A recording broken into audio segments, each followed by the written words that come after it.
Hello friends, welcome to a new lecture today. In this, let us learn about some MCQs in surgery stomach topic.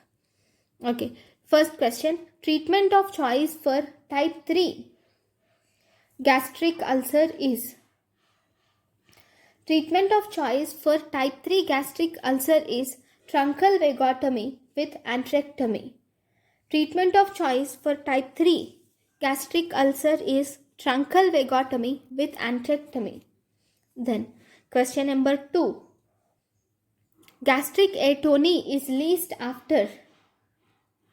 Gastric atony is least after highly selective vagotomy.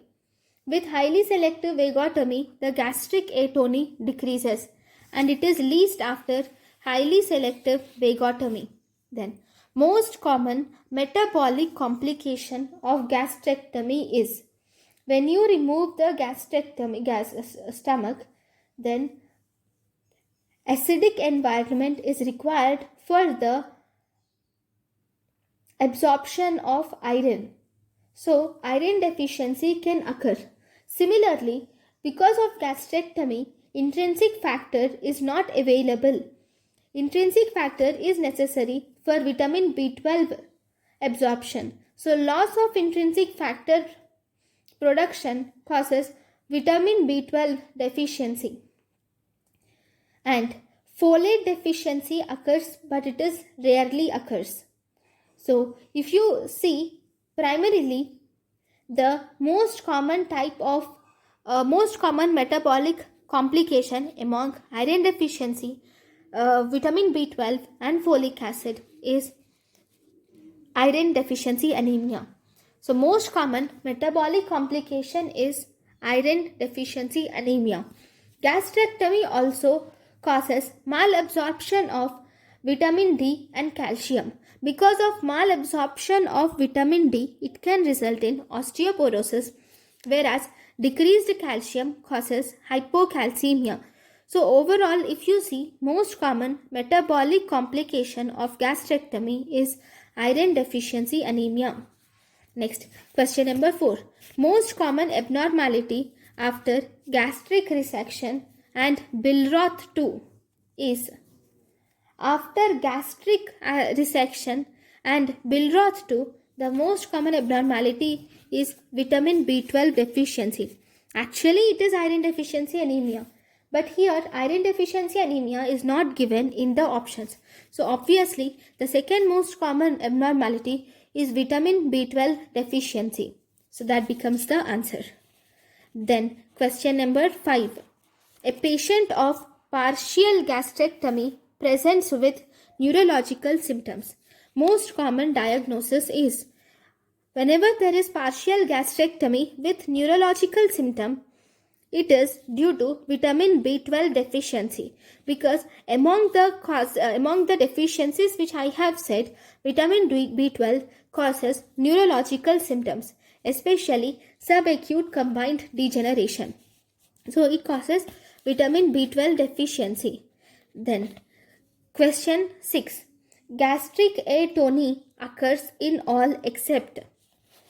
Among all these, gastric atony is least in highly selective vagotomy, because we are not cutting the celiac plexus. Okay, here celiac plexus is preserved and nerve of Letherchet is also preserved in highly selective vagotomy. In highly selective vagotomy, we mainly resect the branches going to parietal cells. Okay, so gastric atony occurs in all except highly selective vagotomy. Then question number 7. Dumping syndrome is due to. It's simple. Dumping syndrome is due to presence of hypertonic content in the small intestine. It is due to presence of hypertonic content in the small intestine. Question number 8. Which of the following is not true in dumping syndrome? We will see each thing directly. Dumping syndrome post vagotomy True, post-vagotomy can result in dumping syndrome. Small frequent meals are beneficial. Yes, small frequent meals are beneficial. Starch is beneficial. False. Dumping syndrome is due to increased release of carbohydrates in the bowel loops. So in dumping syndrome, we will have to avoid starch and carbohydrates. So dumping syndrome, starch is not beneficial. So option C is false. Clinical features include diarrhea and bloating. True. Then question number 9. All are true regarding early post-Siebel syndrome. Early post-Siebel syndrome is nothing but dumping syndrome. So we will have to see the false statement. Distension of abdomen. Yes, true. Distension of abdomen is seen in dumping syndrome. It is managed conservatively. Yes, we need to ask the patient to take frequent meals. And then hypermotility of intestine is common. Yes, and because of this hypermotility of intestine, it causes diarrhea. Surgery is usually indicated. False. Actually, it is a complication of surgery. So surgery is normally not indicated. The most commonly it is managed conservatively. But sometimes we can do revision surgeries also. But it's not common. But in the revision surgeries, we can do interposition of antiperistaltic loop, or we can convert Billroth 2 to Billroth 1, or Rox NY anastomosis can be done. Then question number 10. Duodenal blowout after Billroth gastrectomy most commonly occurs on 4th day. Commonest 10th question.